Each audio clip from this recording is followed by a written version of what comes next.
Hello, hello, hello. Welcome to Juicy Talk Wind Down Wednesday. I'm grateful to have you guys. It's been a minute since I've done a show, and like I promised, I have something very important that I want to talk to you about today. So, for you guys who've been following me for a while, you'll know that I have often talked about um, Louisiana, and I have me having two cousins that were incarcerated in Angola State Prison in Louisiana. And one of my cousins was just recently freed after 29 years spent in prison. Um, this has directly affected my family. I want to let you guys know over 1.2 million people are incarcerated in the United States. A lot of times, and when you'll hear when you get to listen to the story, we're going to do a 4-part series. But the first, I want to introduce you to my cousin Sam. I want you to get an opportunity to get to know him, the man, and just hear his story because it's a profound one, and it's one that needs to be told, that we need to hear more of, and we need to hear more stories like Sam's. So for you guys, this is very important. Again, this is very close to my heart.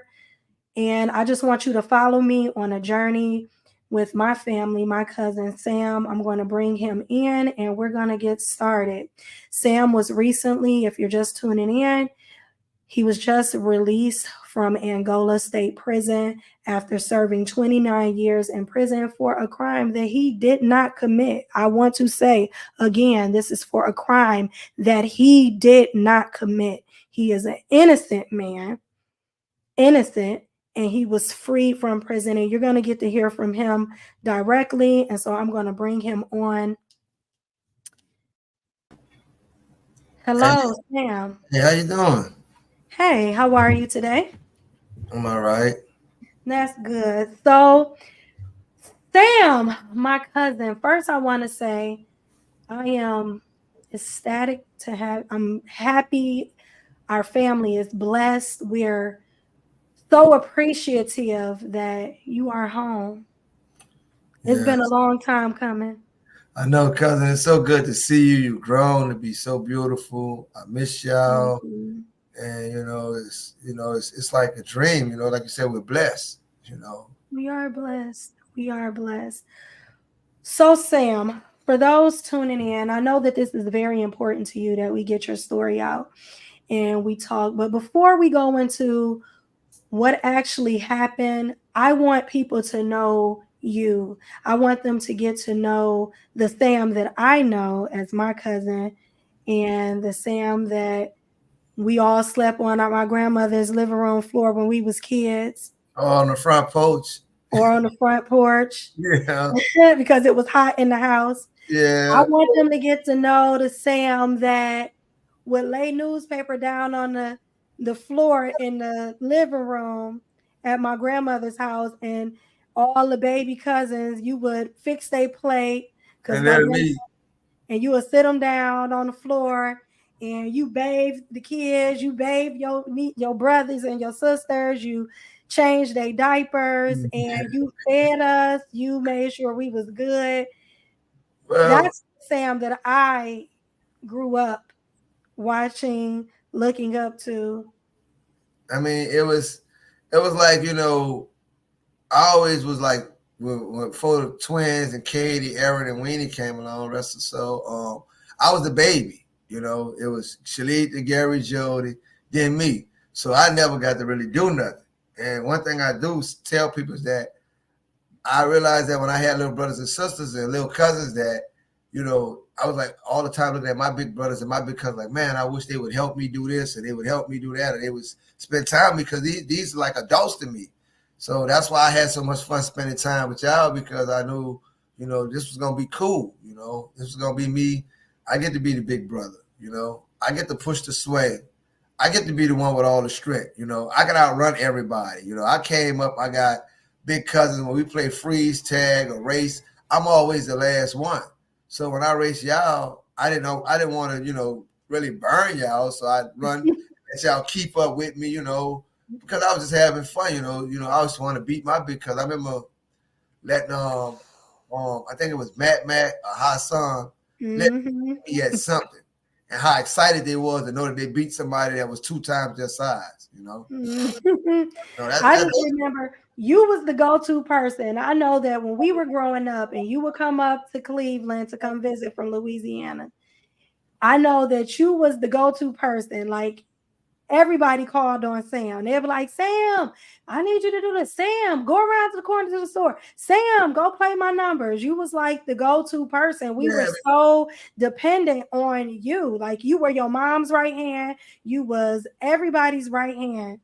Well, I mean, I think the people that were in my life in my formative years, my stepdad, my real dad, my brothers, all the men, they taught me about being a man is that you have to have a word.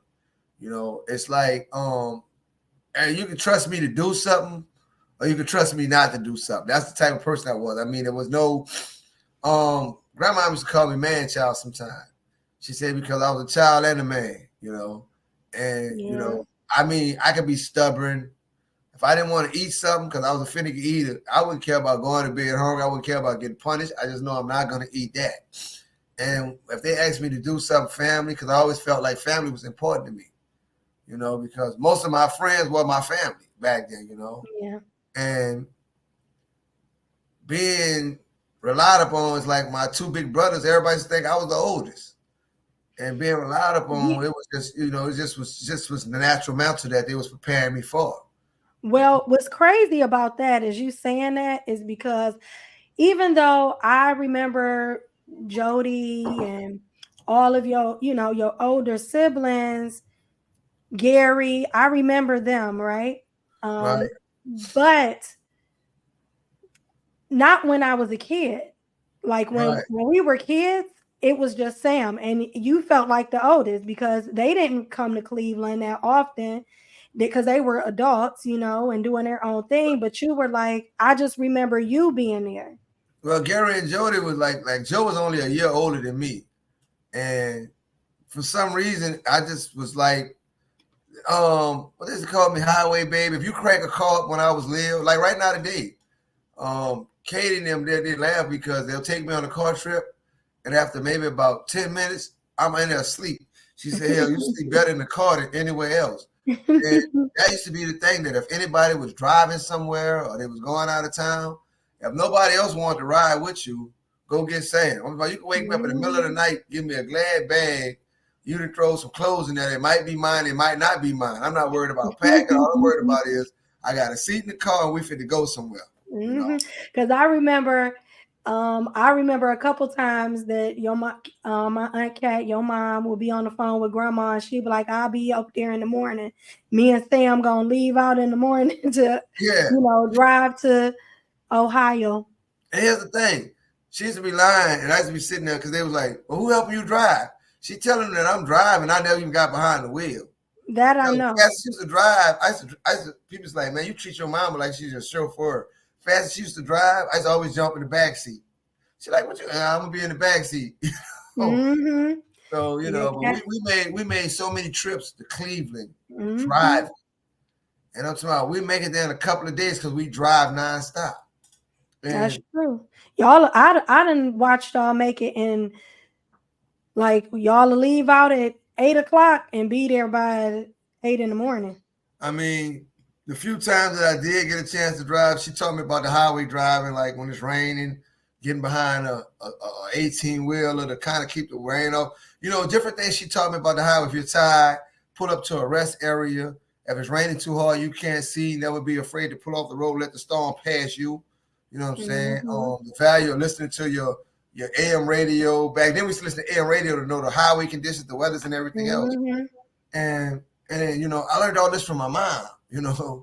And right now today, I'm working on my driver's license right now, and the people whose diaper I've changed, they're now teaching me to drive. That's cool. And it's a lot. So I had a lot going on in life. I had a good family network because I was close to my family in New Orleans. I was close to my family in Cleveland. I was close to my Mm-hmm. family on my daddy's side and my mama's side. So it was like, and I just, family. I just say little crazy things and actually live them like family first, family over everybody. Stuff like that. We used to live these rules. Yeah. So one of the things so for people who are just tuning in, um, I want to state that my cousin Sam Pate spent 29 years in prison for a crime that he did not commit, that he was completely innocent for. And he went to prison and he served 29 years. Sam, can you tell the listeners that the people out here are listening, can you tell them how many years you were actually sentenced to? I was really sentenced to 594 years and 6 months, flat, day for day, no possibility of good time or parole. And the crime that you were convicted of, was anybody murdered? Did No, anybody die? no, nobody was murdered. There was one guy that was shot. That alleged that he was shot by one bullet. And when Do you you get know further, where? Do you remember where they said he was shot? the bullet. Actually, I have the document. The bullet was supposed to went through a car door, through his arm, out his arm, and through his stomach, out his stomach, and into another car door. Um, Now that's what they said happened, and that's basically what happened based on his medical treatment and everything. Okay. So I just wanted to say again, this is a crime that Sam did not commit. He is free. They gave him 500, over 500 years, and Yeah, nobody died. Do y'all hear that? Not one person. interesting enough, the crime there wasn't even less than the crime. I think the monetary amount of the crime for one of the crimes I received 490 something years. That was for the full counts of robbery. I don't even think $50 to $100 was taken in the crime. Mm. So one of the things I want to talk about tonight, Sam, and I just wanted the viewers to hear that aspect. 500 years, no one died, no one was murdered, somebody was shot. 50 to $100 may have been stolen from Right, whoever did commit the crime, but right. you were sentenced to a very inhumane sentence, which in other states people don't even go to prison for. They serve 15 years to life, 30 years to life, but in a person life has actually been taken. But in this situation, this was 500 years. I want to talk about what your life looked like prior to prison. How old were you when you were convicted? I was arrested at 22 and I was convicted at 24, right at my 24th birthday. What I'm saying? I was arrested February 1994 and I went to trial June 1996. And I want to talk about what was your plans for your future at that time. You were a 22-year-old man. What were you planning for your life before this tragic incident occurred? All right. I had just got back to New Orleans. I went out of town to Guthrie, Oklahoma, to Job Corps. And while I was studying culinary arts and I had just started getting affiliated with welding. I was about to switch, but I had to came. My mom got sick. I had to terminate to come home to help her with the twins because Joe was in the army. He was going overseas. Shalita was overseas. Gary had some stuff going on where he was no longer part of the household. He was no longer in the state. So mom was sick in the hospital, and I called, and it was like, um, we know we got some aunties that are not related by blood. They're aunties through honest love. Mm-hmm. And one of our aunties, Laverne, told me that my mom was sick and that she was over there checking on my little brother and them. So I actually went to the office and I skipped class for about a week because they wouldn't terminate me because I was doing good. They were talking about sending me to Treasure Island, California to do some chef school. I came back, helped my mom out. I was still trying to get myself back on the right track educationally. I was going to night school and I took the test to join the military because my brother had just got shipped to a war zone. And I was like, he's my big brother, but he's shorter than me. So I always was like his big brother, Jody. So I'm like, he's in the army, he's overseas, and all I know is that in my mind, I'm not fully understanding that. I'm finna join the army, thinking I'm gonna go exactly where he's at. In case something happened, I'll be there for my big brother. And that I missed the test by I think like 1 or 2 points. And I want to go back and get my records and see what I missed it by, but I had to wait like 90 days to take like a retest. And in the process of me waiting for that, I was looking for a regular employment. I was unemployed at the time, but I was going to night school trying to finish my education, and I just started a little job that was cash money, like a temp job that was paying you for a day's work.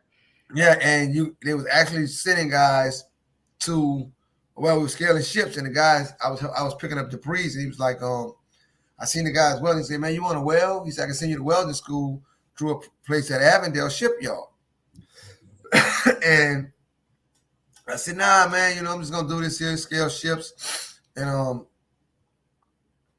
everything. And it was like, that's that, And I met, being young, nice looking guy, dressed nice. I go out, to like the game room, Canal Street, Riverwalk, the mall. So I met a lady, a young lady, and I went to visit her one night, being at that age, and I left her house, and I've never seen outside of a prison again. I went on just like I don't know what y'all call it these days. Back then, we had cable, Cox Cable, and they had HBO and Showtime. I remember Cox Cable. Yeah, so we just sat there under the AC with the lights out, watched the movie. I think we watched the movie. Cuddling, kissing, dating. Just so you know, I left out the house, walked down the step. I never forget. You say hindsight's 2020. I guess the best thing I can say was that I was thinking that, damn, I had a good day. I mean, everything that day, seemed like it was just at that moment. I was like, it was a perfect day. It was a perfect day up until that moment that I decided, and they say decisions. I could have actually spent the night while I was at that night, and I chose not to. And why didn't you spend the night that night? Just curious. Couple of reasons. I didn't want my mom. I didn't want to hear my mom mouth like, because she knew that I was with this young lady, and she knew that this possibly could have been the one, for me. And moms were like, I know you. I'm not ready for I don't want no more I don't want no grandbabies. You better come on. Yeah, right. And how my mom even in this moment where you being a teenager, a young man, you thinking about, I want to please and do right by my mom. I don't want my mom to be mad at me. Yeah, I'm gonna come home. That and now I'm basically having my little brothers and sisters. I'm the oldest in the house at the time, and me and the twins and Aaron. I could have had my own room, but I used to sleep in a room with my 3 little brothers, and it was like cool, The 3 of us. Aaron had a bed, the twins had a bunk bed, and every night they arguing about who gonna sleep in the bed, who I'm gonna sleep in the bed with. I know I'm gonna get peed on sleeping with the twins. Aaron got all kinds of stuff under his mattress because he's a background. But it started because my mom wouldn't buy him a nightlight. It was, how our house was made in LGS. The country will make shadows that are come in the room. When we was their age, me, Gary, and Jody, we used to think that it was monsters in the room too. But they still had, so mine was like, she not getting no nightlight. Y'all think it's a monster, y'all have figured out, and they're scared to go to sleep. So me, them, and the little dog Rusty, we used to all sleep in the room together. And I knew that if I wasn't there, that they wasn't gonna go to sleep. So I want to be with my little brother and them too. And one thing I can say that I definitely know is the twins were attached to your hip. Aaron, they was attached to your hip. you were the big brother and you took care of them from the time they was babies. Katie, Jennifer, I Yeah. just remember you always being giving them baths, changing their diapers, feeding them. It's time to feed the twins. It's time to from the time they were kids, and you would manage all of them, and they was all young together. So we talking about two twins. I think they were like maybe what were they like? They were Uh, real young. when I went to prison, the twins had to be maybe about 7 or 8. Katie So wasn't no more than 10, so and yep, for all the years, that was all they and knew. Aaron was what like 12, 13? Yeah, so when Aaron probably was maybe about 11 or 12. 11 or 12. So these are all very young siblings. You are an adult male. It's about 10 to 12 years between all of y'all in age, right? Yeah. At the most. And you hanging out and you not in the street, you not selling drugs, you hanging out with a girl, decide to walk home. Then what happened? I walked out of the house and her house was like right off the corner, but I have to go to the opposite corner to a street called we on Newton as a street called Newton. Once I get on that street, I walk straight down 1, 2, 3, 4, maybe 5 city blocks, and I'm on my street where my house is at, where my mom lives at. I So turned she down. lived around the corner? Was it like maybe around the No, it's all I had to do was make an L, like an L. I walked down Newton Street straight, like just like my hands going straight this way for maybe about 5 blocks, 6 blocks. Then I turned and walked straight towards the levee for another 5 blocks. So we're talking maybe about 10 city blocks, 10 straight down going north, and maybe 5 or 6 going straight down north, and maybe 5 or 6 going west. And I'm at my house. It's a straight shot. You know what How I'm saying? many minutes do it usually take you to walk from the That girl time house of to your night, mom? that time of night, the sidewalks, no traffic. Man, we're looking at maybe a 5, 10 minute walk. So a 5-10 minute walk. Right. And the crazy part is that she asked me, she was like, you can spend the night, you know what I'm saying? Her and her sister had a house together. They had an apartment together, a shotgun, double side Mm-hmm. house. They had one side themselves. Mm-hmm. She was like, man, you can spend the night here if you want. And because I wasn't out that neighborhood, and I know, that I didn't have no beef with guys around there so much but I'm from the other side of Opelousas, and I'm over here, and I'm messing with a nice young lady out their neighborhood. I mean, she was attractive. She had her own job, her own car, So, and she wasn't messing with nobody in the neighborhood. Because I knew a few guys over there, like, man, how you pull that off? It was like, cool. So I already knew it might, be in the daylight hours. Let me go ahead and get out of here tonight. Stuff like that. Plus, I wanted to go home and be with my little brother now. And I mean, So around what time did you leave out the house? maybe about 11:30, 12 o'clock. Oh, it's And not even that late. not, in New Orleans at that time, no, that wasn't that late. No, because New Orleans at that time It's didn't just close waking up. down. They just waking up. They ain't closed down. So you walking home. You thinking I had a great day. Yeah. I'd have been booed up. You feeling on cloud 9. Yeah. And so like I say, I turned. She was like maybe 2 houses off the end of this corner.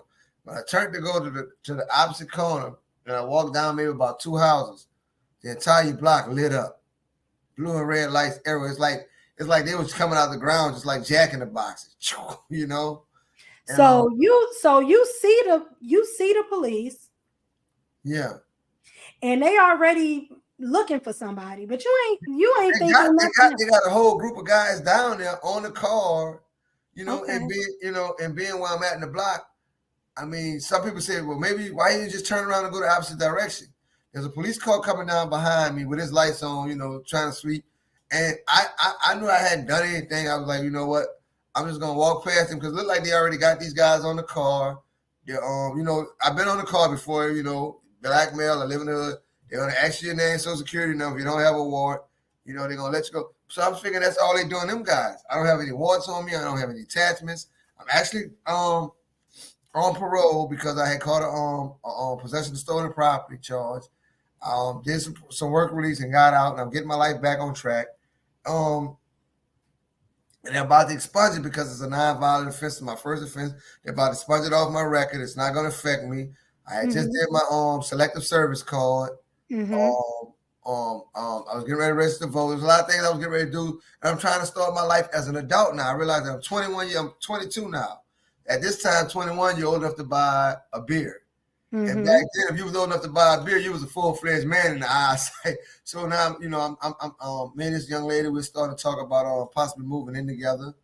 I was working at a bargain center. I had my first job where I was paying taxes.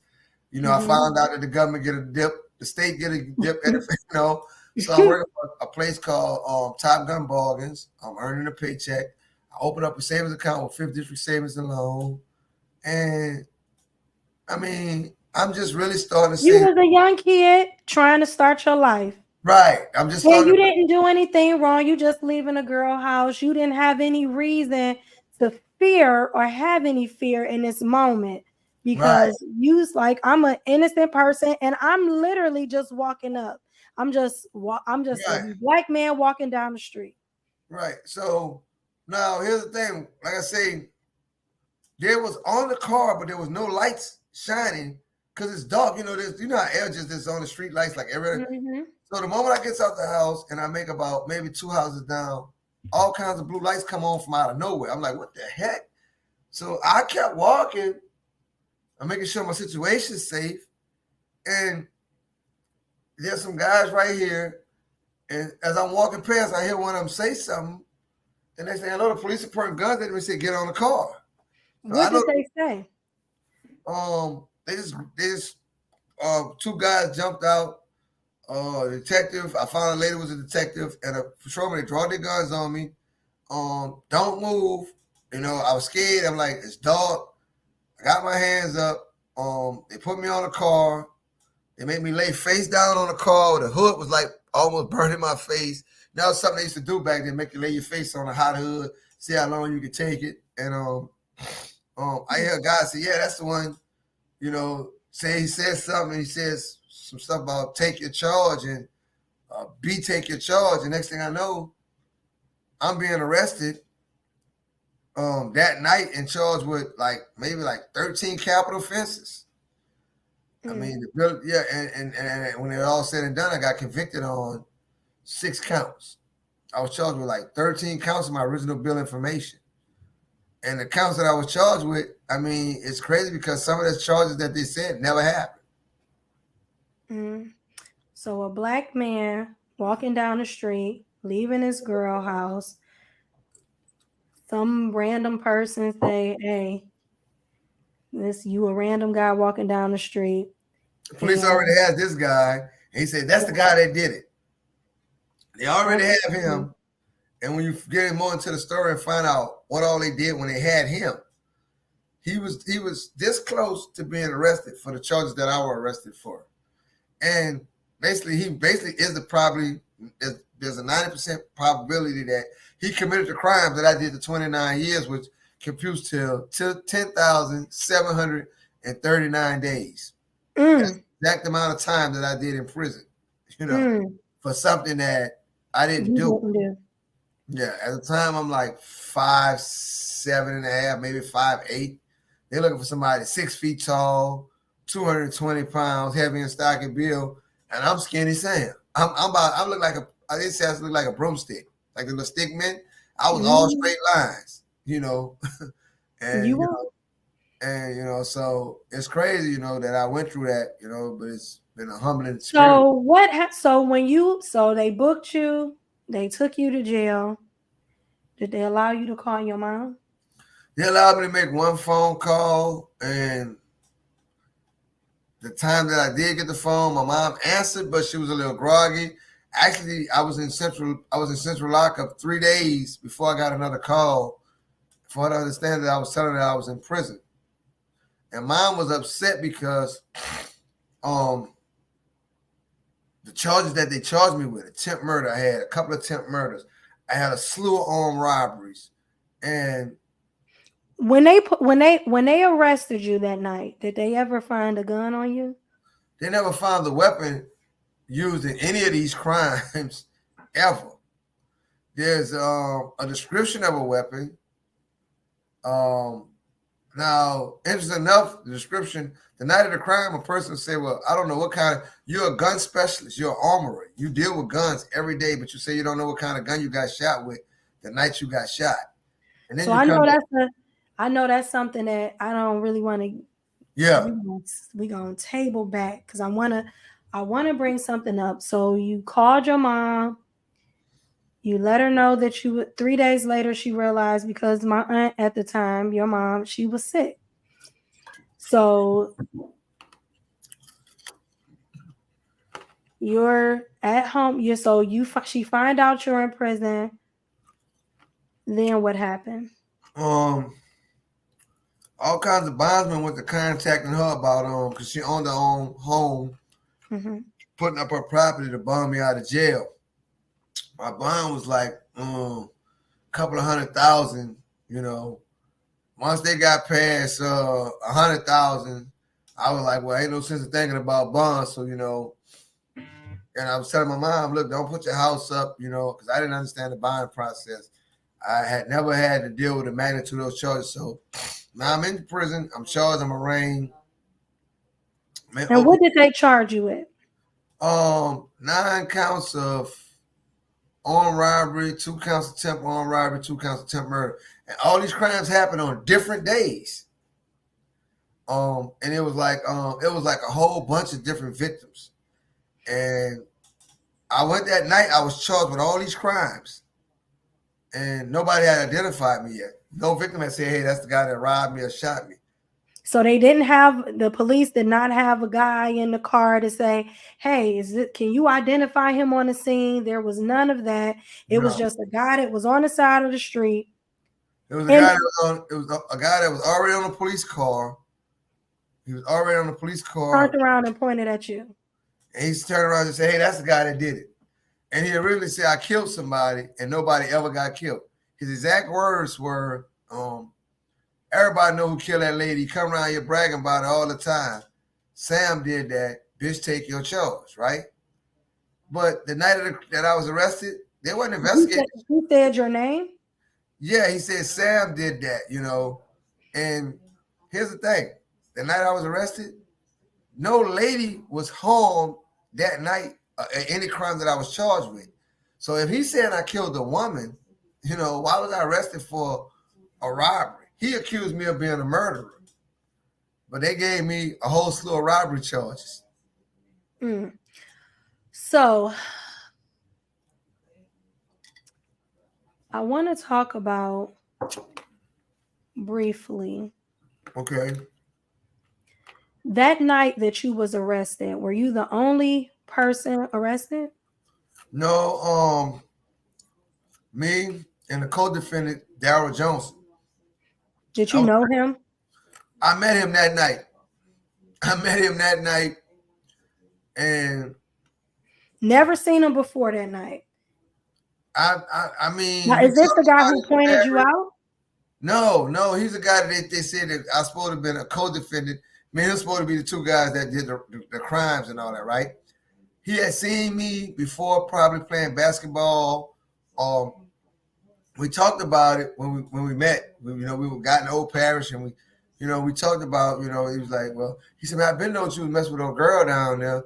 He said, man, I see you come through and leave, and he said, man, he explained to me how he got arrested. The guy that pointed me out and said, hey, that's the guy that killed the lady. The police, I found this out later, that he was in this guy's house when the police kicked this guy's door in. They was inside a house and taken out of a house and put on a police car. So the guy that ended up being a co-defendant on your case, yeah, and also the guy that said Sam did that, yeah, were in the house together. They went in that house with a search warrant. The police went in that house. The police went in that house with a search warrant. And came out with my co-defendant who had a pocket watch that was taken in the armed robbery. He made a statement to the police that he brought that pocket watch from the guy that blamed all the crimes on me. Mm. You know, when we get more into it, like I said, we'll get more Yeah, into it. we will. You So understand this guy's role and what happened. okay, so we're gonna table back to that. So Sam, Okay. 29 and a half years. And for people, can you just explain to people just briefly the Louisiana prison system for people who don't know? The Louisiana prison system to be honest with you, it's I don't want to offend anybody, but it's a slave system. The majority of the work, the hard labor that you do is you stand up in the field, bent over picking vegetables by hand, like jalapeno peppers, squash, okra. They even pick cotton, corn for 8 to 10 hours a day, no matter the weather conditions. And how much do they pay you for it? While Are you're in you the field, compensated? well, when I first got there, they used to pay you 4 cents an hour. Now, when you get there, they start you off at 2 cents an hour. The most you can make, no matter where you work at in that prison, is 20 cents an hour. I worked for John Bell Edwards per se. I was working at the governor's mansion. Who is John? Who He is was the that? current governor. He was the governor during Okay. part of my incarceration. I ended up, when you hear my story, changing my life, becoming a trustee. I'm pretty good with welding. And they used to take me out to do jobs. It's like whatever you teach me, hands on, I can do it. You know, after 2 or 3 times, I did cement work, jackhammers, construction, maintenance. So I'm working at the governor's mansion doing maintenance, and I'm only making 14 cents an hour, and I only get paid for 8 hours a day. Now I may be out there anywhere from 12 to 14 hours, but I'm So only for getting paid. so I just want to explain to people who may not know, and I'm gonna Louisiana Angola State Prison. They have done documentaries, several documentaries on Angola State Prison. Angola is considered one of the worst prisons in America. They call it the farm. Yeah, the phone In Angola prison. plantation. Say that again. Sometimes they call it the plantation too. They call it the plantation. Yeah. People, it is known. You will hear people that work there say once you go to Angola, the only way to leave is death, Feet first. feet first. They treat the prisoners in a very inhumane way. And Louisiana being this state known for partying, we have big black festivals that are there, like so many different festivals that are there. So much money comes through Louisiana with tourists, people coming to visit, and you know, Mardi Gras and Tourism. Three things that keep Louisiana going, and this is facts. I mean, it's you know, I'm gonna be honest with you. be I'm, real. work, I'm working on how I say things out of my mouth because I've been in there for the amount of time, the 29 and a half years, and there, you know, it's an abnormal environment, so we communicate to y'all, which may seem abnormal, but we say exactly what we mean, you know, and I'm saying that to give you fair warning that, you know, sometimes things come out of my mouth that should have a little more filter on them. But Louisiana survives off of petroleum and natural gas, tourism, and prisons. Absolutely. They spend more Absolutely. on prisons in Louisiana than pretty much states that are 2 times the size of Louisiana. And the money that they're putting into prisons doesn't go into prisons. It goes into pockets of individuals that profit off of prisons. So, And do you know if the prisons in Louisiana, Angola prison is a private prison, isn't it? Or no, is it state ran, right? it's state ran, but it's leased its labor out to a company called Prison Enterprise. They own the agriculture. They own. I used to work at the metal fab. They own like the license plates. Every license plate that's made in the United States, they print them up in the metal fab at the tag plant. They make license plates. These guys sit there on the machine. There's guys that lost fingers. There's guys that lost arms working, making those license plates. You think after all these years they come up with a more safe or a more streamlined process, but they've been making license plates the exact same way since I entered that prison November 6, 1996. They've been making prison plates the exact same way. And so for people who don't know about Louisiana's history, they were known for picking cotton, their agriculture, and their farming. That is how they made their money.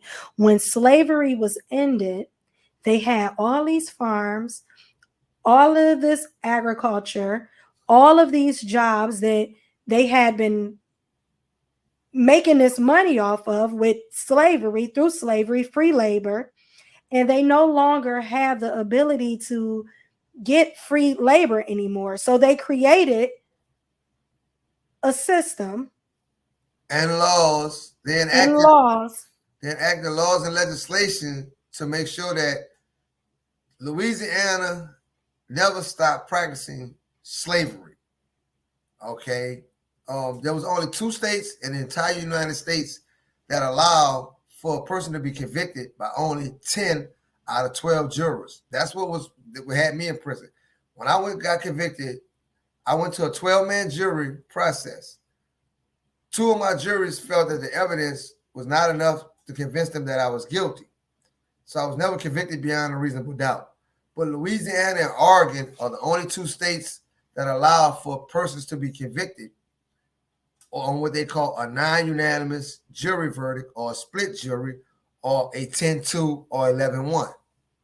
Now, when the law was first passed, it was during the Constitutional Convention after the Civil War. And it was designed to negate the black voice up on the jury poll system. It was originally 9-3. The lieutenant governor, during that session, they enacted pretty much every Jim Crow law that existed in the state of Louisiana was enacted during that Constitutional Convention of 1878 or something. Mm-hmm. But this was the lieutenant governor when he spoke to open up the legislative session. And you can look it up on like NOLA.com, Louisiana Constitutional Convention. He said, we're tasked to enact laws and legislation to reassert white supremacy over the newly freed Negro in the South. And that's when they determined laws about where a person whose skin color was like mine could own land, schooling, what type of medical procedures they could have done. Basically, they enacted the Jim Crow laws during that Constitutional Convention. And the Speaker of the House, the majority leader, said that we're tasked. He basically was saying that they had to do something to allow the ignorant white man in, which he was referring to was the white man that wanted to abolish slavery. He said that was the ignorant white man. But at the same time, exclude the newly freed Negro. All right?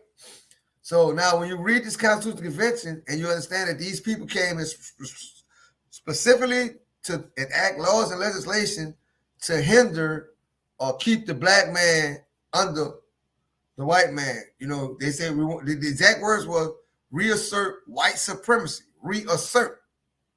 And I don't know if people remember. I remember when I lived in Baton Rouge, right, Louisiana. I remember they had just started this no sagging law, right? That if they caught you sagging your pants, it was considered indecent exposure, and they could send you to jail for it and make you do serious time. We're not talking for sagging your pants.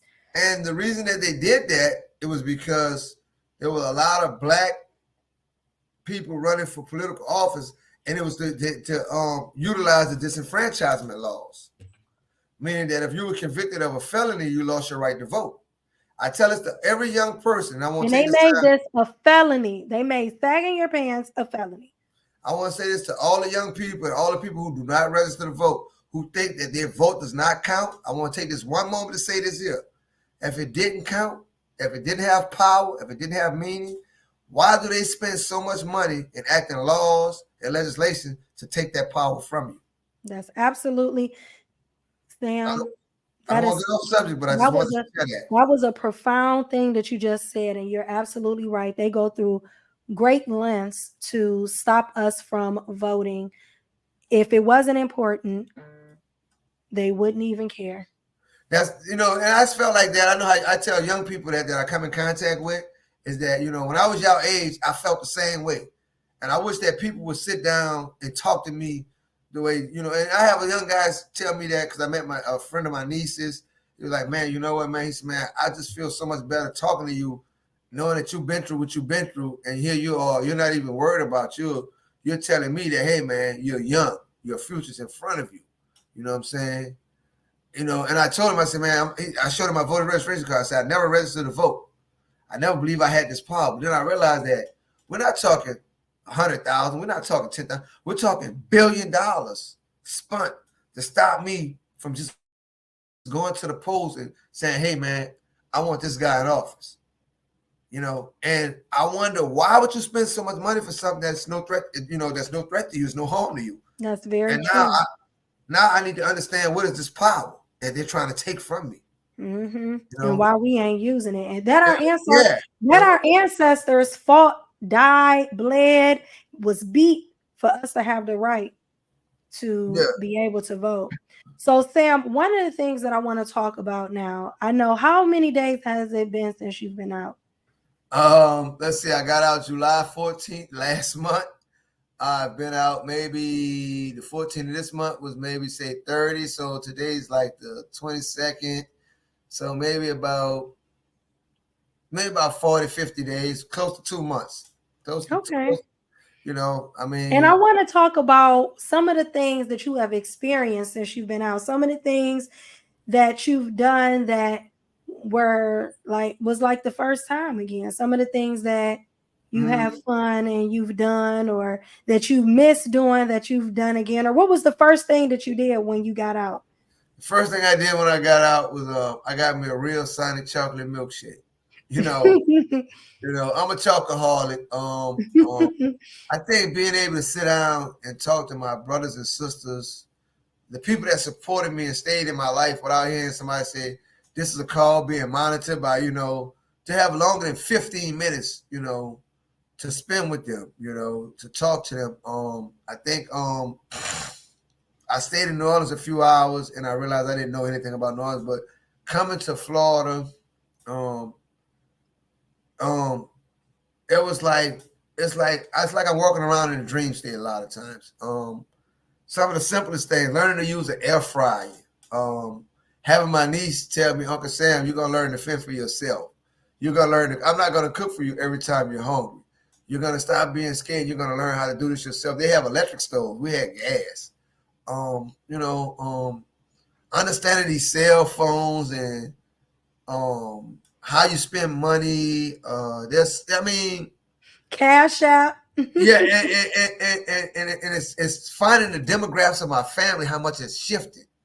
Because the women in this family, I've met some phenomenal, everybody thinks they have the best family in the world. Since I've been home, my family it's not perfect, but I see the potential for greatness, and I see the phenomenalness of the people that are in my family. I don't mean greatness that you're going to be a superstar, you're going to be a member, but you're going to be great in your avenue, in your lane. I mean, I have a niece that I didn't think I'll never find anybody that can cook better than my mom. I probably Your never. mom, Aunt Cat was the coldest. Yeah, she can do it all: barbecue, crawfish, but whatever you want to do, she gonna get it in. Well, I have a niece that I think surpassed my mom. Wow. And when I'd probably never tell her that because I just and then she's so funny because it's been an emotional journey right now. Yeah. Like I say, 10,000 days, 29 years, however you want to dress it up. I was in there where one day I'm gonna have to show you. I had a radio. We call it a Cam J. This is the most high-tech gadget I had. It only took one AA battery. When I got out, it has headphones that plugs in. I showed it to him. I made a mistake, and I had brought one of them home with me. And I showed it to my niece, and she was looking at me like, what in the world is this thing here? And I'm telling her, I said, stop playing with me. And I realized that she had never seen something that doesn't have a touch screen. And I'm like, wow, I'm like almost up in Giza. I told her, she tells me that, she said, Uncle Sam, you're almost up in Giza status. I say like an old geezer, and we just joke and we laugh because she really helps me, and seeing the world, the cars, the going into the stores and trying to check out, and there's nobody there to check you out. You do it yourself now. I'm like, whoa, this George Jesse for real. It's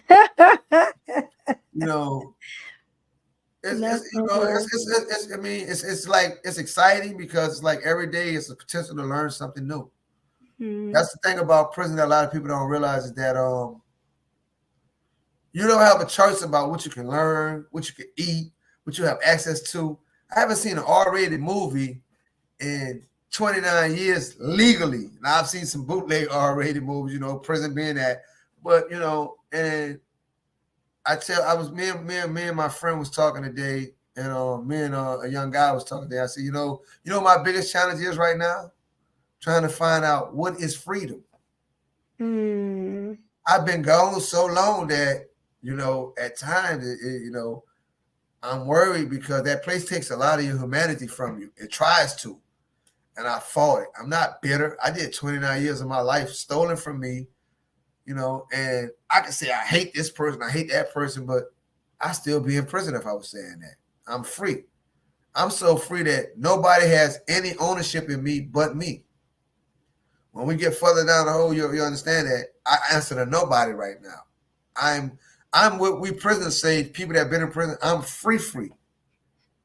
I'm free from man, and I'm free from myself. Only person that has ownership in me right now is God. That's real talk. So you know the story, and we're gonna share with the viewers later on. But yeah, after all this time, knowing that I could be filled with regret because there was so much I could have did with my life in the last 29 years. I could be filled with regret. Sometimes it'll creep up on me, and I'll see it coming, and I'll just get out of my element. I'll go put on some music, or I'll go talk to the dog, take him for a walk. I'll go outside at night and do something I haven't done in so long. I'll just go outside, just look up at the stars, or walk out and see what kind of wildlife. Because where I live at, it's like the boonies, and I mean, there's like deers and bobcats and owls, So, and it's kind of hard to try to determine what's going to be freedom for me because I didn't develop. They say you stop developing at a certain age. You're always developing. People are always influencing your life, or you're influencing their life. You can be an impact on somebody, and somebody can be an impact on you. Well, there are normal impacts, what I have out here now. I mean, the people my age that are normal. But I lived there where everybody was abnormal. Even the so-called security officers. I lived in a cell for years at a time that was no bigger than the cheapest motel you probably ever seen closet. That's solitary confinement. I lived in that so long, most psychiatrists would probably say, man, he's crazy as a Bessie bug. But, I don't think it made me crazy because it gave me opportunity to use my mind. I've read so many books. I've accumulated so much knowledge from just NPR, reading nonfiction, listening to the various things. I've even sat there and I've exercised my mind to go back, take a whole day and go back to your earliest memory in your mind. I did all that to keep from going basically crazy, because it's different when you're in prison and you may be like, well, I got a real deal, but I did do this. You know how hard it is to sit in prison day in and day out, and it doesn't make any sense to say, okay, I'm innocent because everybody here is saying they're innocent.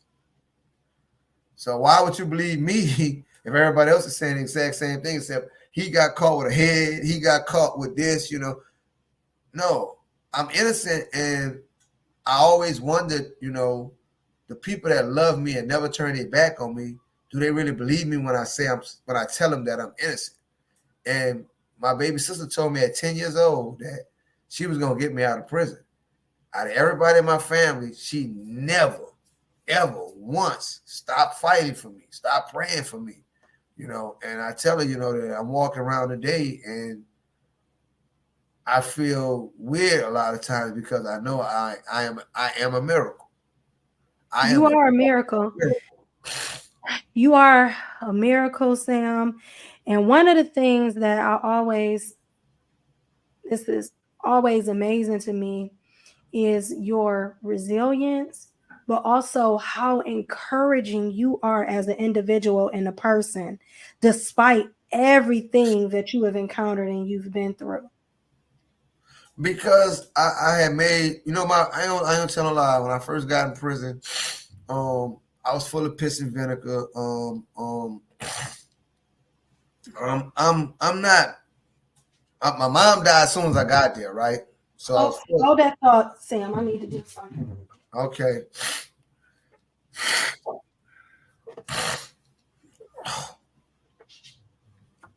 Okay. Okay. I typically never get up on camera, but I had to. But go ahead. What were you saying? I got there in 96, 98. My mom was dead. She came, saw me, told me that she was having trouble with her heart. She wasn't going to have any more surgeries. Okay, so now I'm mad that, she was going through some stuff right before she died. I'm not here to be the protector. I'm not here to be the helper. And now she's died. A lot of times I feel like that it's my fault.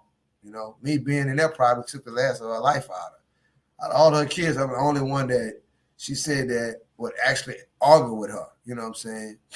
She can cuss me out all day. I got to a point where I know how to stay out of reach. She had to throw stuff at me if she wanted to hit me. And we argued, and I never cuss or say nothing, but I'd be like, no, and I think that made our bond even stronger. It did. And so now I'm mad, and these first few years, I'm in and out of one-man cell. I get here, I never had the amount of racism that I saw when I got there. I never had nobody call me boy. White man telling you, hey, man, catch your cell, boy. He's got a hunk of chewing it back. And because he's in a region where he's at, his accent makes him seem that he's, being derogatory towards you. And a lot of times it's just their natural accent of that region. Because I'm in Florida now and people comment about my accent all the time. And so I have to be conscious that when I'm talking to people, because I smile and I try to use my body language to show them that, hey, man, even though I'm saying right here, look, we're going right here. What you just said, so I'm trying to get away from that too. But, to see that stuff, I was doing a lot of crazy stuff, getting in fights and everything else. And at some point I decided, God stepped into my life. I decided, that while I'm here, I'm going to still be a benefit to my family. So I started welding. Every self-help program that I've taken, and I've taken a lot of them up there, I made sure that if I couldn't buy a book, steal a book, copy a book, I would make sure that whatever book that I was taking, whether it was parenting classes, financial classes, individual development class, whatever I was taking, I shared with my brothers and sisters. And the testament of that is that my mom had 9 kids. None of her kids during the bloodiest era of New Orleans died by violence. That's so true. Only one of them seen the mass music. Matter of fact, none of my mom's kids were ever shot. And we growed up in an area where they was slinging iron regular. You know what I'm saying? Yeah, and for people who don't know, just tell them where you grew up. I grew up in a spot called the West Bank 15th Ward, LGS Perk. From my front door, I can see the Fisher Project. I can hear the gunshots when they're having a shootout in the project. And I'm in there, I'm going back and forth through there. I got family in there. My dad stayed uptown on the 3rd Ward off of Drive Street. He stayed around 2nd and Darnell a while. So, and I went to school across the canal in the 9th Ward. And I'm out a whole nother ward. And I went to Lil Lawless. And that was a journey, So, and during all this killing era that my mom raised these 9 kids, her kids didn't go to college per se.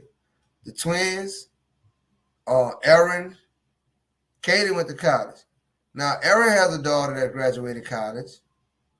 The twins have a daughter. One of them has a daughter that's in college. The other one has a daughter that's in and out of college. And but the thing is that not only They are they all are successful, successful. yeah, this not only are they successful, their kids are successful. And our trip because I didn't know that we had this many college graduates from our brothers and sisters, my nieces and nephews, and they're going to college. I mean, that's Mm-hmm. part of their plan. It's like, Mm-hmm. I said, what you gonna do? Well, I'm graduating this year and I'm going to college and I think I'm gonna study this. They're telling me this in 9th and 10th grade. I met my Mm-hmm. niece Naya when she was in elementary school. The most amazing thing is that she told me she was gonna graduate school early and go to college. And she did that. She Mm-hmm. graduated school in the 10th grade. She told me that when she was like in like second or third grade. And I'm like, these people are focused in this family. And they demand that I be Uncle Sam, you know, and they have their way of doing it. And it's been tough because, I still got a lot of that prison stuff in me. They But have to it's tell me, okay. One thing I want you to know, Sam, and I want you to understand is you just got home. What you experienced, what you went through, it was 29 years basically of hell. right. It was 29 years of hell. They tried And to they brainwash. tried to break you. They tried to do all of these things that would have, and the things that you've experienced that we're going to talk about next show Yeah. would have broke most men. They would not have been able to withstand up under the pressure. But because of our ancestors and the stock that we come from and the Right. people, and from the time we were little, Yeah. they spoke life into us. Granddad, grandma, they all talked to us about who we are. We grew up knowing who we were, And knowing that we have a rich history of kings and queens. not only that, I tell people this. My last name on my dad's side is Pate, Pate. We used to say Pate when we was young. But you can go back to my grandfather, who I've named after. They gave me his first name, to my great grandfather. Every man that produced a male child, I don't have any first cousins to my knowledge. I got 24 aunts and uncles. I don't have any nephews to my knowledge. I don't have any uncles at all that don't have the exact same last name if their daddy had this last name. If their daddy last name was Pate, when I got my family history, I realized I knew I had a bunch of Sam Pates, John Pates, and I went to look at them like, wait a minute. It was instilled in the men that your seed carries your name. Mm-hmm. And just like you said about what grandmom and granddaddy still did us. Granddaddy spoke a bunch of languages. Grandmama, not only did she tell us about God, because every morning she got up and she rocked and she She praised and she did. hymned. Mm-hmm. Um, she didn't just tell us; she let us see it in examples of her life. Absolutely. And when you look at the family, a lot of family when they heard what I was charged with, they was like, some people were really mad with me, and it destroyed relationships that may never be rebuilt because they felt that I brought shame upon the family name for the charges I was charged with. And no amount of me telling them that I was innocent did they believe me. Now that the truth finally came out, there's a lot of family that was calling me the first night I got out. Second night I got out, it was calling me like, man, woo, And I could have said, you know what, man, screw you. Wasn't there for 29 years, and I could just leave you. But you know what I chose to do? I hold no grudges against nobody because I was always raised that you're a man that nobody owes you anything. You know what I'm saying? You owe your family everything because your family made sure that you got to the perk to where you could take care of yourself. And I see it, 9 kids, your husband dead, there's no, there were people that helped my mom behind the scenes that I may never know about. That's Mm-hmm. in this family, and that's, and, because you don't tell kids anything. That's like now, the family I'm in now, they communicate to a way that I wish my family communicated. Back then we didn't know that Aunt Nate was coming to stay with us because my mama was having heart trouble. She could barely breathe. Her asthma was acting up, and she couldn't, manage her household. It's like now that the family I'm in now, they talk about everything, the birds and the bees. We deal with a hodgepodge of stuff, and certain things that I have old fashioned views about. And they laugh at me. They're like, Uncle Sam is different now, and it's crazy because I have to adjust to that, and I'm no Well, one longer thing I would say that in our family, what I feel like we have the ability, like I just remember I wanted to just touch on what our grandfather always taught us. We grew up hearing that we were kings and queens. right, Yeah, for those that don't know, our grandfather, he was from Ghana. He was Ghanaian and he spoke several languages and he talked to us constantly. We did not come from a history of slavery.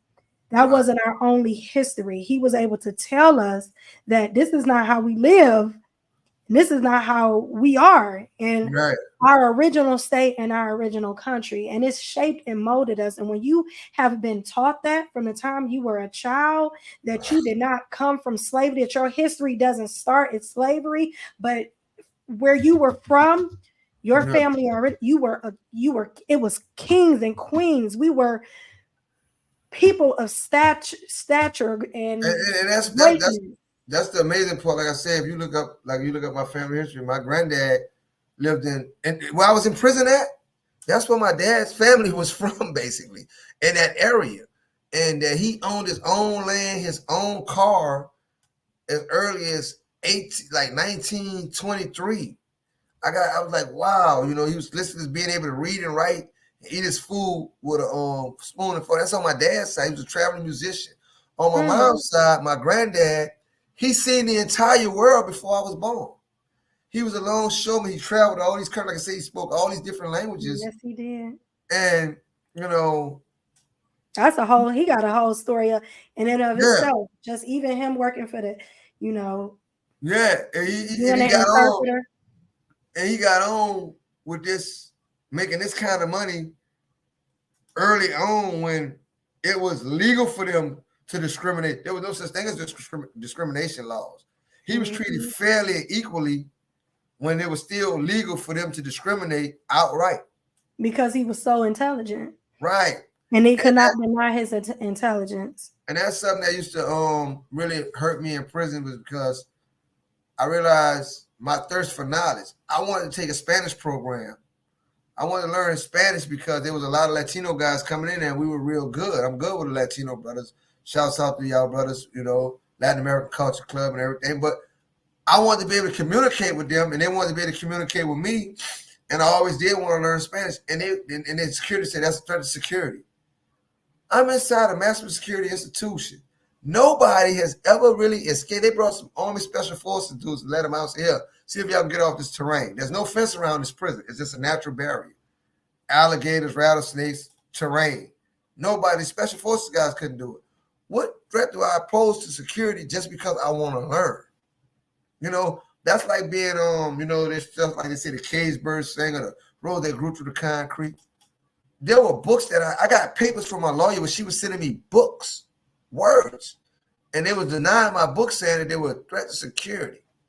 They didn't want me. That made me want the book even more so because what's in this book that's so dangerous to you? What are you afraid of? Is this a different ideology? I couldn't read Nelson Mandela, A Long Walk to Freedom. I Mm. finally got the book and read it nonstop. It's like a couple of thousand pages till my eyes was leaking water because I was so scared they was going to come take it from me. I kept Mm. trying to get it, and they kept telling me I couldn't have it. I don't think anybody understands what it is to know that you're no longer your own person. That at every given time, somebody can say, you, get up, go do this, go here, stay there, eat this. I can determine what you're able to listen to. What's your favorite R&B singer? Somebody that when you want to get your groove on, you want to listen to. That one person, you don't have to say who it is, Mm-hmm. but just imagine if I tell you right now, you can't never listen to that person no more. I will never allow you legally to have access to anything this person sings. Um, Ice cream. Your favorite ice cream flavor. You could just get up and go to the store and get it. I've been in there 29 years, and I went to a store to get some chips. They were Lay's potato chips. I have only seen 3 bags of Lay's potato chips since 1994. Plain, sour cream, and barbecue. Now, for those of you who have been out here, knowing that, it sounds simple, but knowing that this is normal to you. When I walk in the store and I see that they have all these different kinds of Lay's and hot and spicy cheddar cheese barbecue, that's abnormal to my senses because, it's just never happened. And everything in prison is designed to kill you. The food, the living conditions, the educational opportunities designed to kill you mentally, spiritually, emotionally, financially, socially. There are guys in there that don't know if they have any family members. Not one or two guys, thousands. There's 6,000 guys in Angola. I can show you 1,000 forgotten men. I was a forgotten man for a while. There was a time when I didn't know if I even had family for like 2-3 years. And those are things that the average person in society can't understand, that you have to fight the psychological demons of that while you're there. There's a whole bunch of suicides that happen in Angola that are being written off as something else because even prisoners have their pride.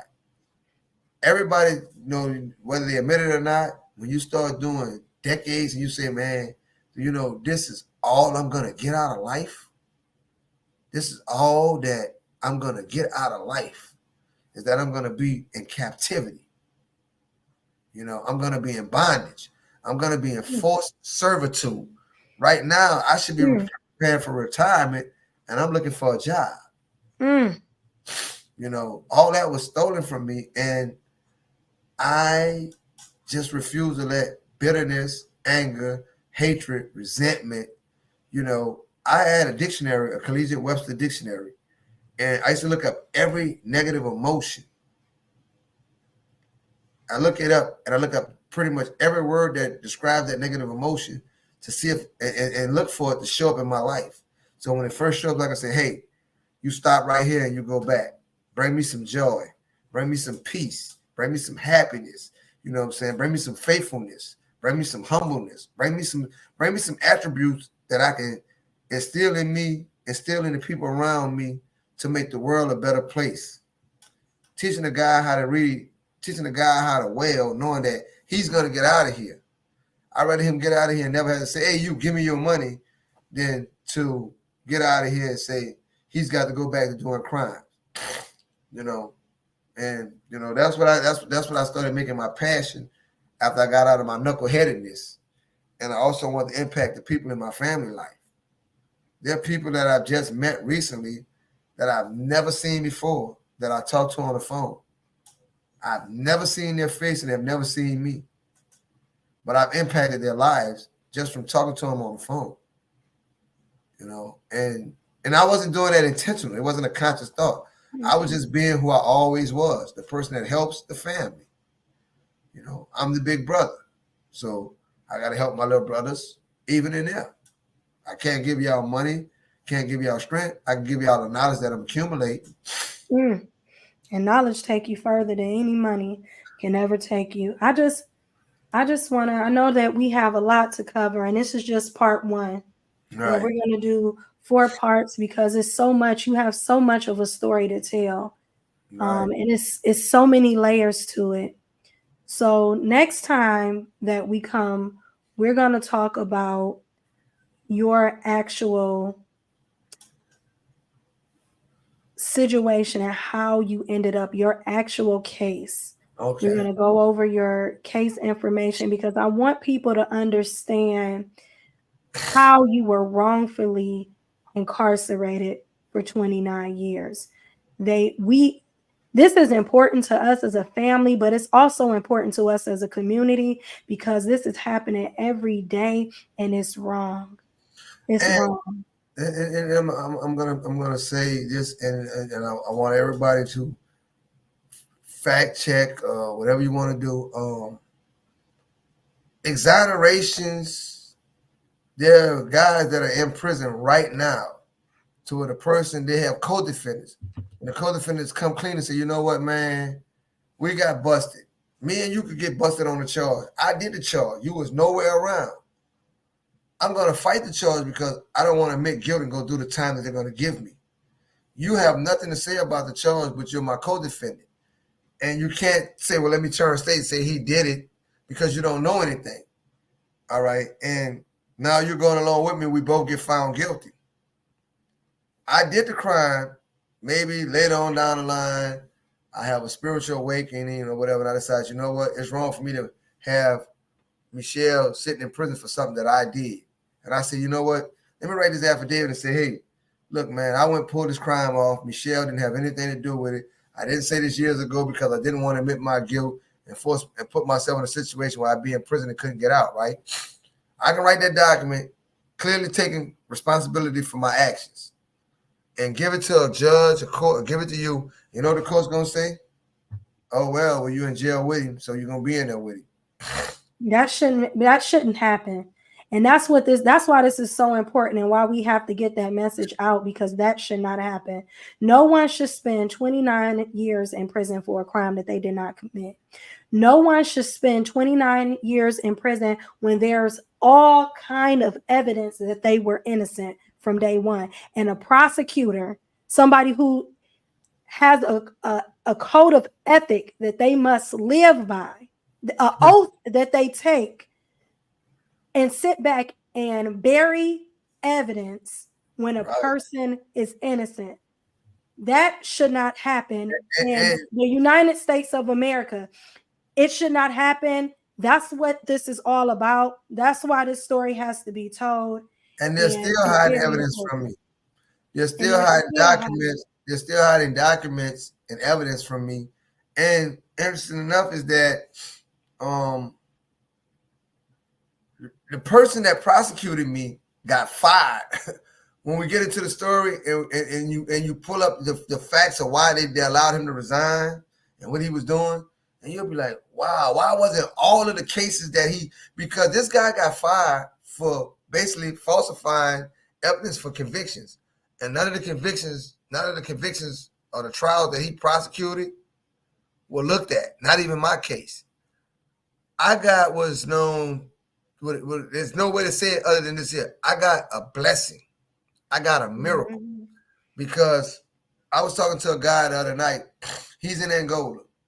He has DNA evidence that proves that he didn't do the crime that he's in Angola for. But because he didn't put his evidence in court within a 2-year period, he can never use that evidence in court. They keep telling him something called time bar. The rules that govern that's unimaginable. And I just feel like something needs to be done.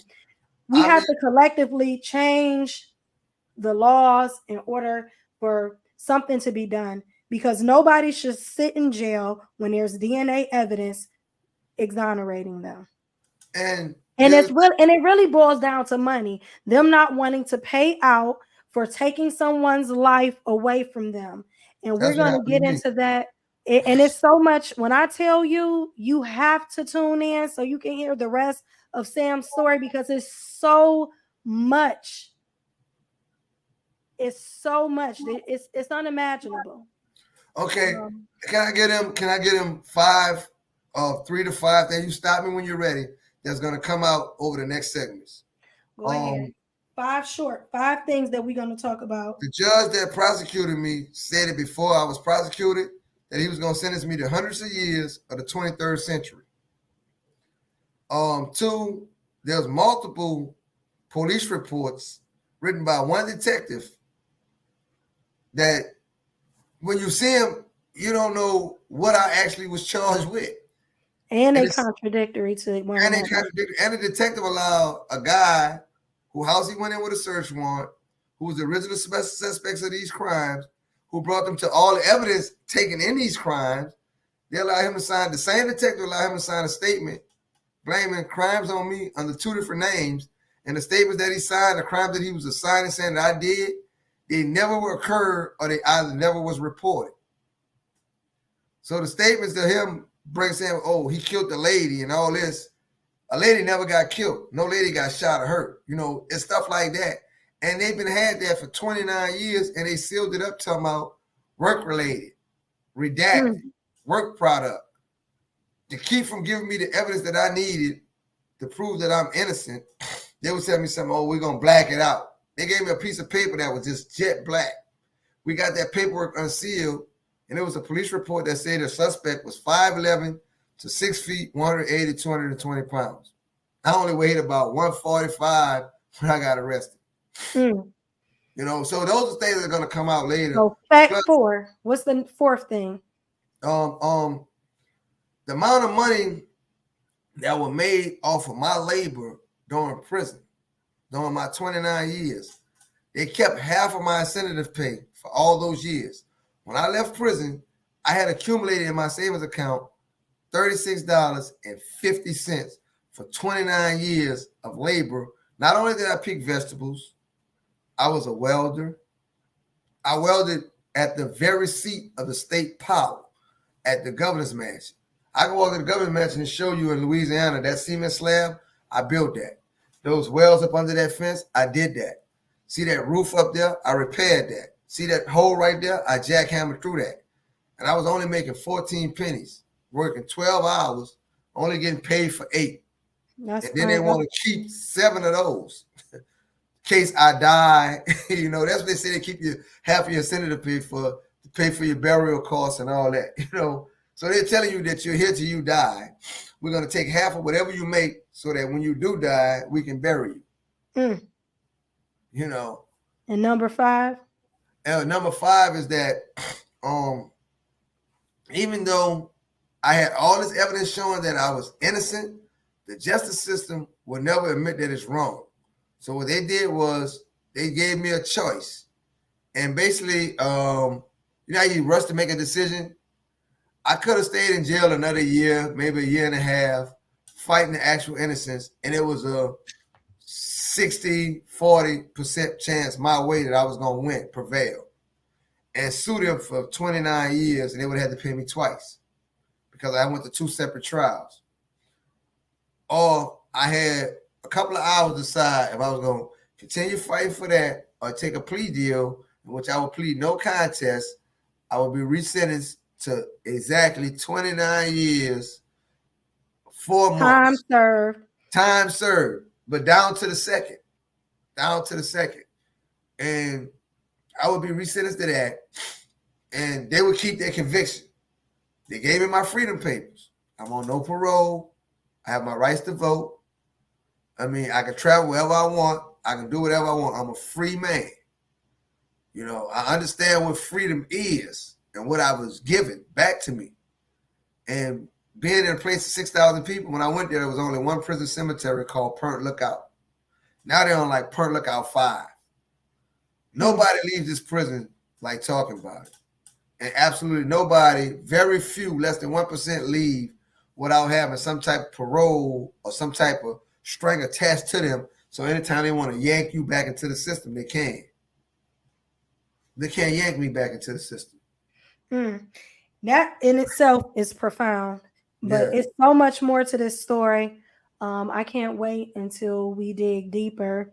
I know that we have to go. We're pre-recording this, and we're going to, when you view this, it'll be on the 6th. But I want to thank you, cousin. Okay. Thank you, cousin. Who I love. I love you too. I want to thank you for having the courage and to share your story. A lot of people would not even want to talk about it.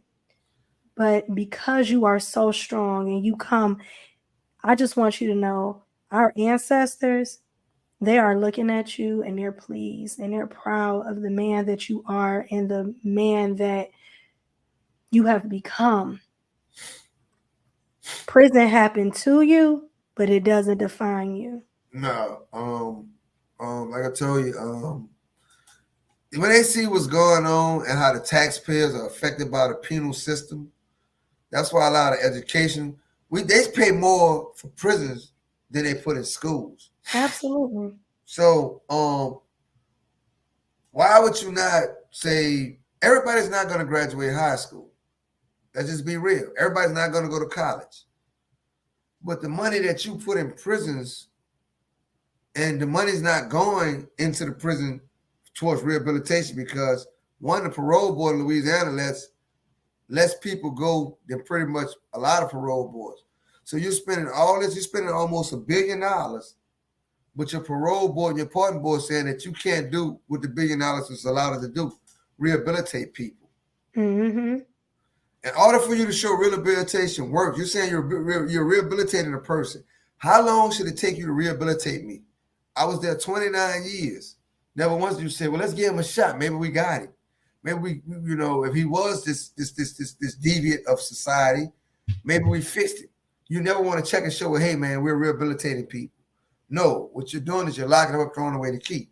But the taxpayer is giving you money for rehabilitative programming. Since you're never releasing nobody. And all they're doing is taking the money. They're taking the money. That's like you paying me to wash your car. And when you come in, you still got mud stains on your car. You're paying me to rehabilitate people. How do you know that you're getting a return on your investment? How do you know that I'm doing what you're paying me to do? Show me some people you got rehabilitated. Put them in society. Let me see them function and work great. They didn't do anything to rehabilitate me. I rehabilitated myself. Understand this here? The prison never said, this is what you need to do to meet rehabilitative measures. I signed up for classes. I paid guys, strong-arm guys, threatened guys to make sure I was in these self-help programs because if I'm a flawed person, I want to fix what's flawed in me. I got to the point where I felt like, I can't go no further down. Only thing left to go to is the grave. And I felt like that I was in prison. They say everybody that's in prison is flawed and unable to function in a normal society. So you have to lock us. You're not locking us up. You're locking us away. You're locking us.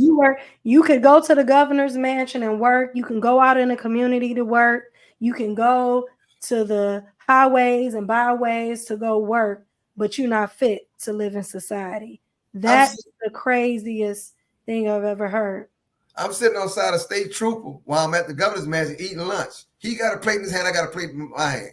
He has a fully loaded firearm sitting on his butt.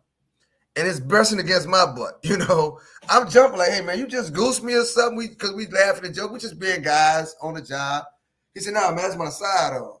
And when I looked down, I realized, damn, this dude got a big old gun. And there's Boy Scout troops, Carl Malone and a senator come through with his 2 Corvettes.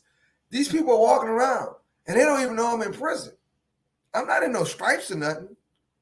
I'm going to show you some pictures how, I got some Levi jeans on, some Timberland boots, a dry fish shirt, a welding hat, some Ray-Ban glasses, and I'm getting busy. I'm on the jackhammer. I'm walking around. I walk out the gate, in the gate. I'm going to the store getting 2 gallons of muriatic acid, with a DOC credit card. I'm in society for real. I'm walking around free. Because, hey, man, meet me. Let me jump in the car. We're going to El Segundo, Mexico. You heard me somewhere. That's how, these people used to leave me, and I'm outside working. And ain't nobody saying, hey, man. And I go in front of parole board, and they tell me, you're not ready for society. I'm around women and children. I'm around elderly people. But I'm not fit for society. And when you look at Angola, what's so different about Angola is that there's a college where guys are earning bachelor and master's degrees in theological seminary. And that doesn't account for nothing. And I look at Cleveland, I look at Ohio, Texas, California. Dudes go get a GED. And that's like a get out of jail, that shows that they're rehabilitated. You won't put 1,000 people go for parole, less than 5% of them make it. So why are you paying why are the taxpayers putting all this money in prisons for rehabilitation and they're never seeing a return on their investment? That's deep. How can you see a return? That's interesting. So, cousin, we're gonna end it. Okay. I thank you for coming on. We're going to do part 2, and we're going to discuss when we're going to do part 2. But everybody viewing, one of the things I want you to take away from this is the fact that Sam is my cousin, but he could be your brother, your uncle, your boyfriend, your husband, your child. He could be any of those things, and he was and he is all of those things to somebody else. And this is the story of a lot of Black men in America, and we have to do something about it. Why are we supporting states that don't support our people? Why are we supporting states, spending our money, vacationing in places that are fostering still slavery, plantation behavior? Why are we spending money there? Why are we going to these cities? Why are we bringing festivals there? Why are we doing anything related to Black excellence in these states that are condemning and pretty much have systems in place, laws in place that are modern day slavery? We have to do better. We have to start making a difference, because if we don't, look how far we done went backwards now. All of the laws that they're trying to reestablish now to keep us from being at the table. We got to do something different. We got to do something different. We got to start talking about it, not just talking about it, but we have to start exercising our rights to vote. We have to get our voice out. We have to start being heard. And enough is enough. Enough is enough. We spend billions of dollars a year in this economy. Black people, it's our dollars that are keeping, because guess what? They want to say that we're the hood, we're uneducated, we're not smart, there's no money in the hood. Explain to me that when Arabic, Asians come to our communities, establish shops and get rich in the hood. So it's money in the hood. Can I say something about that, Michelle? Cause I'm gonna tell you this too. We as Black people, I think that we deal with issues post. We wait 20, 30 years after the fact to get results. And I isolate no incident because I don't want to offend anybody, but I don't think there's 1,500 guys at least in Angola that's on 9 unanimous jury verdicts, and I don't want them to drag out and say that we're not going to deal with this issue till there's only maybe 50 of y'all left, because them guys are dying off. Keep in mind, there are guys that were there when I got there that are on the same 9 unanimous jury that I was on, that's 926, that are still there because there are rules like the time bar. Our leaders should say, hey, man, here's a guy, you took me off the street 22 years old. I didn't even know. I couldn't tell you 5 constitutional amendments, constitutional rights when I left the streets. And you telling me I got 2 years to file a document to get me out of prison. That you don't even understand. I don't even understand the system I'm in right now. And the system is unfair because when you go to trial, a district attorney has $10,000 to prosecute your case. A state attorney would be lucky if he got $800 to represent you. How can I get a fair trial when I'm not getting the same? They can get expert witnesses, forensic experts, and all that. A state attorney can't get that for you. He doesn't have that in his budget allotted for your case. He gets 3 times as much over here to prosecute you as this dude gets to defend you. That's terrible. The justice system is unfair. It's unfair, and it's been unfair, and it's going to stay unfair unless we start speaking up, talking about it, dealing with some of these issues at a legislative level, period. And that's what we're here for, and that's what we're trying to do, and that's why the word needs to get out, and that's why we need people to listen, hear, and understand what is going on Let me in our country. and this is the last thing I'm gonna say. Everybody out there listening and watching, what she's saying about the legislative level, look up the word disenfranchisement under your state laws, whatever state you're in. Look up disenfranchisement and understand what they're taking from you. Disenfranchisement means that I'm going to take your voice. I'm going to take your power to participate in this United States Constitution. That's all I want to say. Just look up disenfranchisement. Thank you. Thank you, cousin. I All thank right. you for coming on. I thank you for speaking with us today. We're not done. Stay tuned for the second part of this. It will be on next Wednesday, which is, I'm going to give you the date. And we're pre-recording this, but this is going to go on. Hold on, if I can find my calendar. So on the 13th, we'll have part 2. Okay. All right. Thank you so very much. I appreciate you, and we not done. Love you, cousin. It's good to see your face. It's good to see you, man. You've It's grown. good. I just thank you. And I just, you know what's so funny is because when you first got out, called me on the phone. I was walking in the store, you and Katie. Y'all FaceTime me. Yeah. And you was like, you know who this is? I was like, damn. I knew exactly who you were. I knew, it just was so beautiful just to see your face.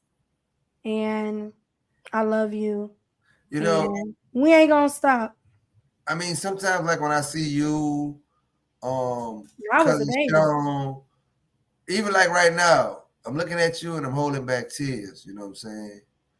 And it's been emotional. I haven't cried since like 1998, and I think since I've been out, I find so many reasons to cry. And my sister, she always asks me like, "What's wrong?" I say, "I'm happy." She said, "Well, why are you crying?" I say, "Sometimes you get so happy that you have to cry. It's the only way you're going to be able to deal with it." So, it's a lot of family. They're worried about this and that. And I tell them that, it's no way I can put it into words, and I just take it every day, one day at a time, seeing y'all, hearing y'all, knowing that at any time I can just reach out and talk to y'all. I don't have to try to call you between 7 at night and 12 o'clock, and that's things that I miss, and I really understand having that right back, and it's crazy because, man, y'all are so beautiful. I think I got blessed twice. First I got blessed with the family I got. Then I got blessed to get my freedom back. So it's gonna be a journey, cuz I hope everybody come back and hear the rest of the story. They will. You may need some tissues. This is not a pity party. This is a mobilization moment. This is a moment for us to educate ourselves about what's going on, because I'm not an isolated case. Not at all. There are guys that are still in there waiting for this that may never. They're just as innocent as I am, but they may never get a chance to prove to the people who've stood by them for decades that, man, I just got railroaded. I just got messed over by some guys that decided to take a shortcut. And that could be as somebody in everybody's family that's incarcerated. And not everybody that's incarcerated is innocent. Not everybody that's incarcerated is guilty. But imagine if that one person in your family that you really loved and cared about was taken away from you and told that he's going to be here till he die. And he's innocent. And he's innocent. Don't look at me and say, well, that's Sam, that's Michelle's cousin. No. Close your eyes and imagine that being your favorite cousin, your favorite uncle, your favorite. It could be your favorite sister, because this happens to females too. It is. And just imagine that one person that you just can't see not being in your family, being in prison for something that they didn't do. And to get out of prison, they have to do something that a lot of people probably wouldn't do. Say that I will accept the wrong that you've done to me. I'm accepted. We just call it even. We're not gonna hold anything, no score, no tally. We're just gonna call it even. Let me go, and you can just have what you did to me, and I'm not gonna, just imagine that. Imagine you being in And, that situation. and just for the people who don't know, I want you, you kind of hit on it. Tell, how old are you, Sam? I'm 51 now. I'm 51. 51 years old. So if you were 51 years old, already served 29 years in prison, what would you do? Would you sign off and say, let me just go and live my life? Let me live the next 30 years of my life free? Or would you say, no, I'm going to stay another year just so I can be able to say, and take a risk? Take a risk. Yeah. Of Because you them might not not win. even allowing you to go. Because now they mad. Yeah, and they was fighting me when people get to see the evidence that I have.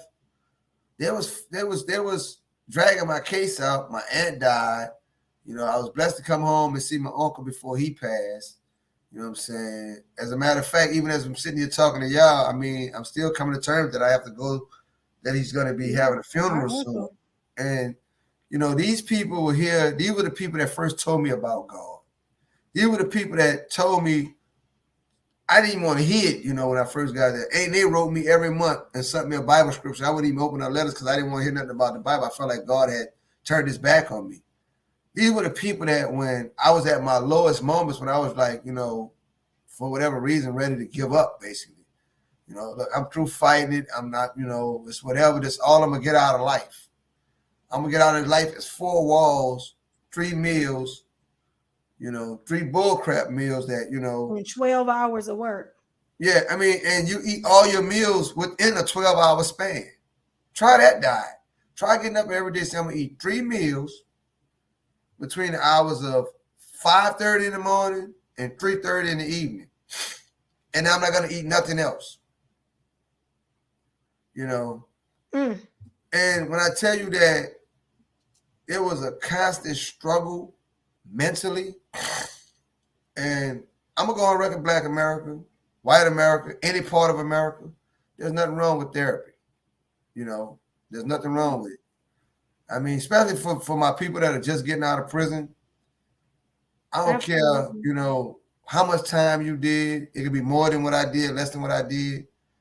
If you're having trouble adjusting, and I'm not saying that I have the problems that, the stereotypical problems. I mean, I just get emotional sometimes to where I'm teary-eyed because I'm happy. As you should. I think that nobody expects for you not to be emotional. You've been through a lot. Yeah. And not only that, you spent 29 years in a place where you actually, the people that were there were like family to you. And some of them are innocent, and then you're dealing with survivor's remorse because they're there and you're out. Knowing that even through all that, I mean, and I survived being stabbed in the neck, being hit in the head, and have to close a wound where you could touch my skull, my actual bone on top of my head with super glue. Because if I go to the hospital, it's like I'm rat, I mean, watching guys die. I've sat in a dorm and watched guys take their last breath for various reasons. Some were violent, some were just old age. Like, there's a guy in Angola, he's 90-something years old. He can't even get out of the wheelchair. He stands up for exercise and sit right back down. Who is he a threat to that y'all would just keep him in there suffering? I've seen incredible acts of violence and malice, and I've seen incredible acts of compassion and love from security officers as well as prisoners. I've seen every spectrum of humanity. The good, the bad, and the ugly. I've seen it. been there, lived with it, talked to it, dapped it up, shook it all, played ball with it, and said, I'm gonna holler at you later. You know, and that's was my normal. That was my normal. The life that I lived inside this maximum security institution is it's gonna impact. It did not only did it impact my life, it impacted the lives of so many people who've never even seen the inside of that place. Very true. I didn't get a chance to have a relationship with your kids, tell them stories. I didn't get to have all those stories about the trips I missed after I went to prison to Cleveland, when family members got married, or there was a big social event in the family. I didn't get a chance to, there's a whole bunch of stories in the family that I'll never know. That's true. They're taking part of my legacy from me. But despite all that, I'm thankful. Because and we're gonna create a new legacy. Yeah. And we're gonna create change. And that's what this is about. This is about change. This is about legacy. And this is about taking back what is rightfully ours. Like you said, this affected all of us and our family collectively. Yeah. No kids. Yeah. No wife. No long-term relationship. I've never had a relationship that lasted longer than 9 to 10 months. So there's a lot that I realize that I miss out on. And how do I deal with that? Well, we here for each other as a family. And this is just, we talk every day. And this is just the beginning. Yeah. So on that note, we're going to end. Again, we will see y'all on the 13th, I think I said it was. And we're going to do part 2. I love you, Sam. Love you, cousin. And I'll talk to you soon. All right. All right. Okay. Thank you, everybody, for tuning in. I appreciate you for joining us, staying with us for these 2 hours. This was an amazing conversation. Again, part 2 will be September 13th. We're not done yet. We have a lot to unfold, a lot to be told, and a lot to share. This is a story that needs to get out. We have to do something different. I want you to see what is happening in these prisons that nobody is talking about. We got to talk about it. We got to deal with it. And then we got to evoke change, because it's really about the change. Thank you for tuning in to Juicy Talk. Y'all have a great evening. Peace.